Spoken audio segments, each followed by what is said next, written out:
Radio Liberté. Radio Liberté. Informer, conscientiser, distraire. 92.8 FM.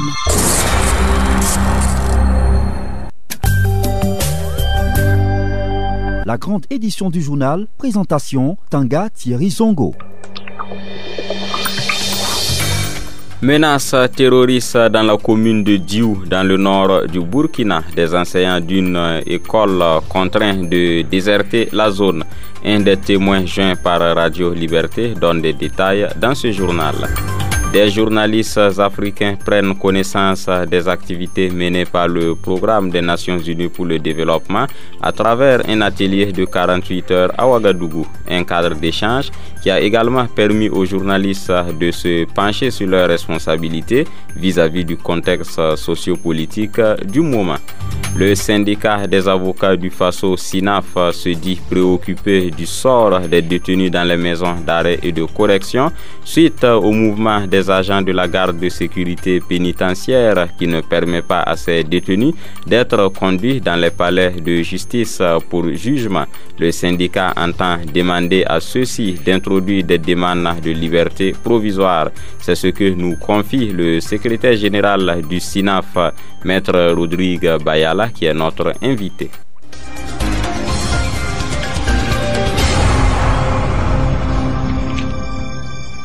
Bienvenue à tous et à toutes. Au moins 25 personnes ont perdu la vie en l'espace de 3 semaines à Peyan-Fouanou et à Boguel, 2 villages de la province de la Tapoa à l'est du Burkina. Le Conseil des ministres de ce mercredi fait état de morts qui pourraient être causées par la méningite. Il ressort aussi qu'il y a risque de méningite et que les services de santé sont à pied d'œuvre pour contrer la maladie. Nous nous rendons à présent à la salle des banquets de Ouaga 2000 où se tient le procès du putsch manqué, toujours avec l'audition des témoins du parquet. Les débats se sont menés ce jour autour de 10 millions de francs CFA que Edi Komboigo aurait donné à des militants du CDP. Qui sont les témoins et quelle est leur part de vérité?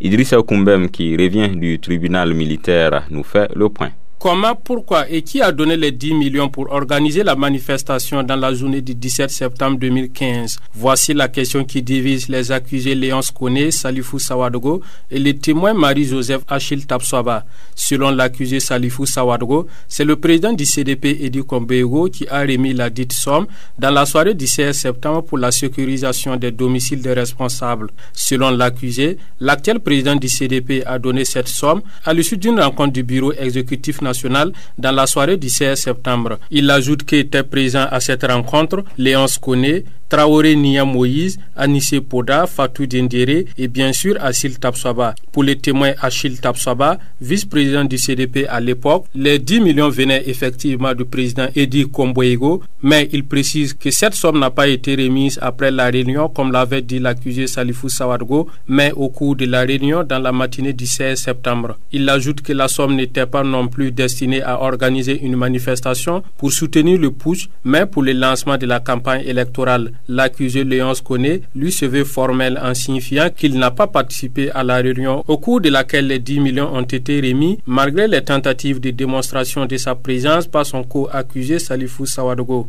Face à la persistance de ce dernier à démontrer que la somme était destinée à la sécurisation des domiciles, le témoin va varier dans sa position en affirmant cette fois-ci que les 10 millions étaient destinés au lancement de la campagne électorale, mais qu'au regard de la situation, ils ont jugé bon d'utiliser cette somme pour organiser une manifestation pour donner leur position lors de la venue de la délégation de la CEDEAO, ce qui va amener Maître Hervé Kam de la partie civile à dire que le témoin fait de la rétention d'informations. L'avocat a invité le parquet militaire à prendre les dispositions qui sied pour sanctionner conformément au texte les témoins assermentés qui ne disent pas ou refusent de dire la vérité. Les débats du jour ont également porté sur les 20 millions reçus de la Côte d'Ivoire. Au sujet de cette somme, Léonce Koné a précisé que c'est bien lui qui a reçu cette somme de ses amis et connaissances de la Côte d'Ivoire. Il précise que cette somme a été affectée aux différentes structures du parti pour les activités de la campagne électorale des élections législatives. L'audience reprend le vendredi 1er février prochain au tribunal militaire.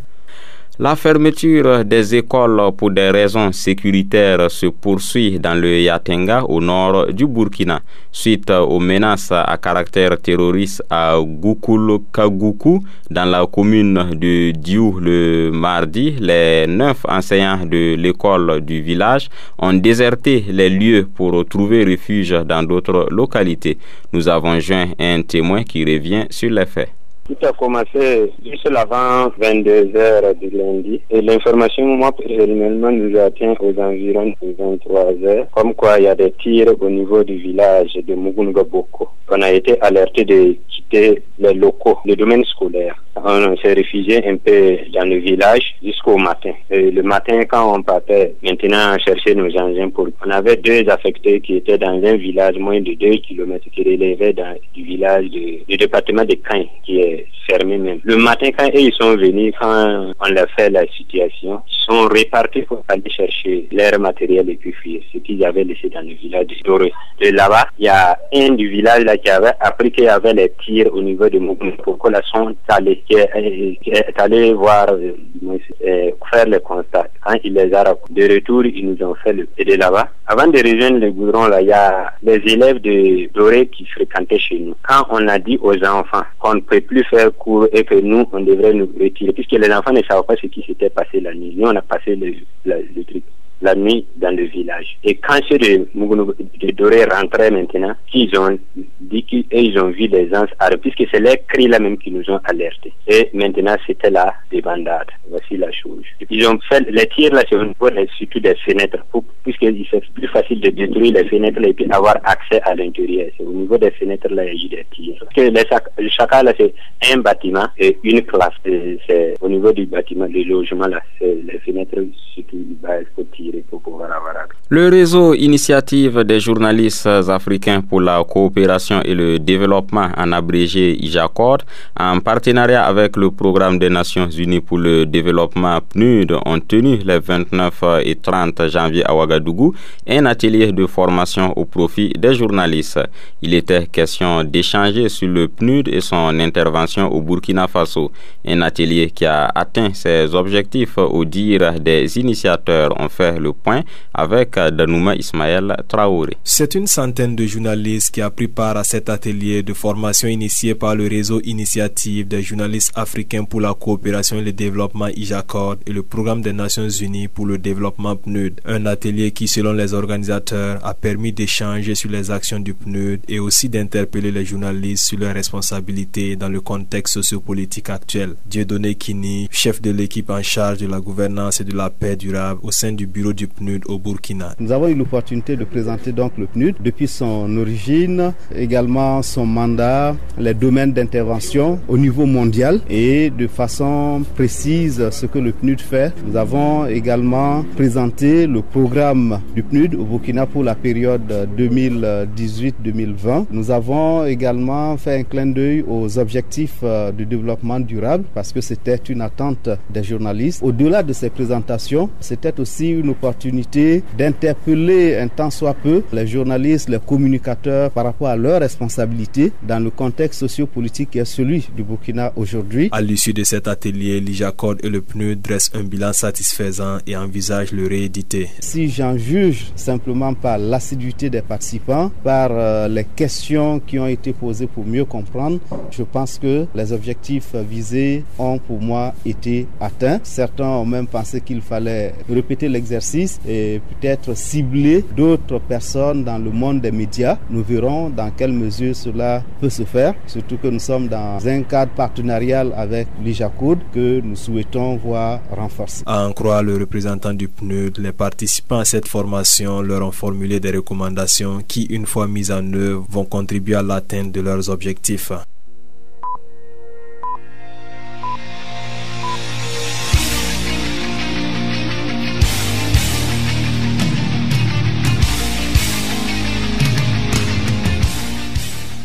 Actualité à l'international en Côte d'Ivoire, le député et ancien ministre Alain Lobognon a été condamné mardi à 1 an de prison ferme et 300 000 francs CFA d'amende. En détention depuis 2 semaines, il est poursuivi pour diffusion de fausses nouvelles, troubles à l'ordre public et incitation à la haine. Ses avocats dénoncent un procès politique et entendent faire appel. Au Zimbabwe, le pasteur opposant Evan Mawarire est en liberté provisoire depuis mardi contre versement d'une caution de $2000 et cela sur décision d'un tribunal de Harare. Le pasteur est accusé de subversion ainsi que d'incitation à la violence pour avoir relayé en janvier des appels à la grève générale lancés par le principal syndicat du pays depuis l'augmentation du prix de l'essence.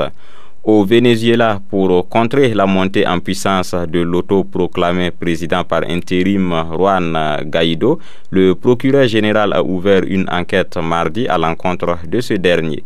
Il est accusé d'être l'instigateur de l'instabilité que connaît le pays depuis la manifestation du 23 janvier dernier. Le procureur demande donc au tribunal suprême des mesures préventives contre celui-ci, dont l'interdiction de sortir du pays, de céder ses biens ainsi que le blocage de ses comptes bancaires. La page invitée. La situation des personnes détenues dans les maisons d'arrêt et de correction est alarmante selon le syndicat des avocats du Faso SINAF. Cette situation est due au fait que ces personnes ne sont plus conduites dans les palais de justice pour être jugées depuis octobre 2018 suite au mouvement enclenché par le syndicat de la garde de sécurité pénitentiaire. Le secrétaire général du SINAF, Maître Rodrigue Bayala, note que les avocats entendent demander à tous les détenus concernés d'introduire des demandes de liberté provisoire.